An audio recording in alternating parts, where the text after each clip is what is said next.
Merci. Monsieur le Président national de l'ADI et les membres du bureau exécutif, Mesdames et Messieurs les responsables, premiers responsables, présidents, secrétaires généraux des partis politiques représentés ici, honorables Mesdames et Messieurs les députés à l'Assemblée nationale, je vois ici nos vénérés chefs traditionnels, chers invités, amis, combattants de la démocratie.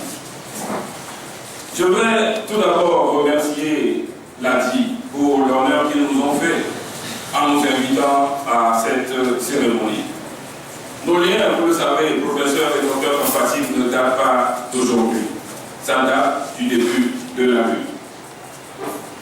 Je voudrais dans un premier temps vous féliciter pour la tenue de ce congrès, qui est votre 4e congrès ordinaire. Dans cette situation où la vie politique n'est pas financée. Vous savez, la vie politique, c'est la vie publique. Et elle a besoin d'être financée. La vie politique n'est pas financée.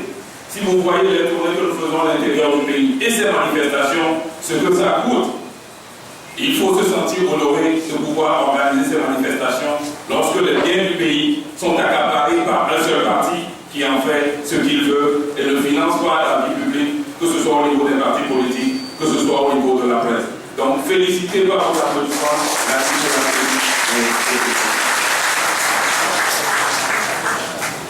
Je voudrais, je ne le vois pas, mais rendre un honneur mérité à Dr Kampati, je ne le vois pas dans la salle, qui est, comme on peut le dire, le président fondateur de l'ADI. Je voudrais lui rendre hommage parce qu'au moment où ce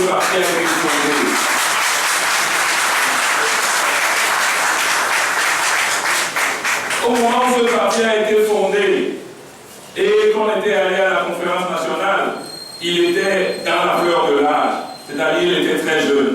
Mais il a été perçu et il a toujours agi comme un sage. On se demandait comment à cet âge-là, il pouvait avoir autant de sagesse. Ceux qui le connaissent savent que durant tout le parcours que nous avons fait, il était considéré comme un sage. Et c'est avec sagesse qu'il a travaillé avec nous au sein de l'opposition jusqu'à passer la main.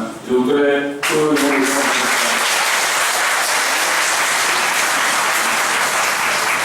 Je voudrais ensuite féliciter le professeur Aimé Kogué.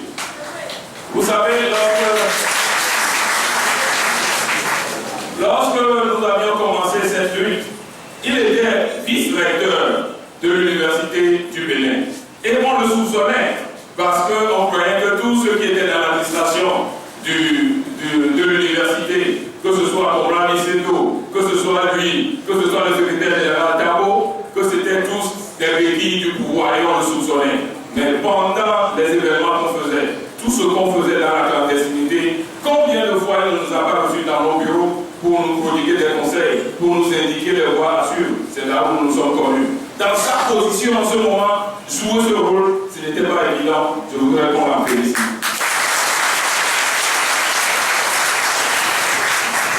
Je voudrais aussi le féliciter parce que, qu'on le veuille ou non, il est le premier président de l'ADI à avoir réalisé l'exploit de propulser 3 députés ADI à l'Assemblée nationale. Ce n'est pas possible. Il faut l'en féliciter. Nous voudrions enfin saluer, et je voudrais le dire avec courage et avec audace, professeur Bouquet et docteur Kampati. Je voudrais le dire vraiment avec courage et avec audace. Je voudrais vous saluer pour les efforts que vous avez faits, que nous avons fait pour parvenir à des candidatures communes aux dernières élections législatives, pour éviter les abstentions, afin de remporter une majorité à l'Assemblée nationale. Malheureusement, ça n'a pas donné son effet, pour les raisons que vous connaissez. Mais je voudrais vous saluer pour ce travail-là. Je voudrais avoir le courage de le dire. Je voudrais enfin dire qu'après ces événements que nous avons vécus, notamment les derniers événements, les dernières élections législatives, le premier événement de la sorte, un congrès d'un parti fidèle à l'opposition que nous vivons, c'est le congrès de l'ADI, si je ne me trompe, parce que nous n'avions pas été invités à un autre congrès. C'est le premier congrès que nous vivons après ces événements malheureux que nous avons vécus. Et ce congrès intervient à un tournant décisif de la lutte. Un tournant décisif parce que nous avions perdu malheureusement la majorité et que nous avions un événement devant nous qui est dans moins d'1 an. Donc c'est un tournant décisif que votre événement intervient. Et je voudrais qu'au cours de cet événement, l'ADI arrive à afficher son identité et à jouer son rôle. Je voudrais que l'ADI joue fermement son rôle. Et je ne sais pas si quelques collègues connaissent ce qu'on appelle l'anecdote de l'ADI, ou ce que nous appelons l'anecdote de l'ADI. Peut-être que vous ne la connaissez pas. L'anecdote de l'ADI, c'est ce que nous appelons votre phrase ou votre formule qui dit lorsque vous allez à une compétition et que vous avez besoin de 100 points, mais vous n'avez que 99 points. Si c'est le 1 point qui vous manque pour remporter cette compétition, lorsque vous ne travaillez pas à avoir ces 1 point-là, vous ne remportez pas cette compétition. Ça, c'est l'anecdote de l'ADI.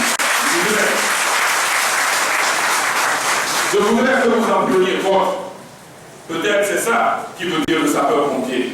Je voudrais que vous en faites fermement vote à ce congrès et dans vos travaux. Parce que vous le voulez ou non, et c'est là où je vais finir. Les premières élections législatives où nous avons fait des percées dans ce pays, c'était les élections de 1994, où le CAR a eu 36 députés, on a annulé 2, il restait 34. Ensuite, nous avons eu les événements de 2007, où l'UFC a remporté 27 sièges. Après, nous avons ces événements des législatives dernières, où l'ANC a remporté 16 sièges. En réalité, quand vous comptabilisez, nous n'avons pas les 100 points.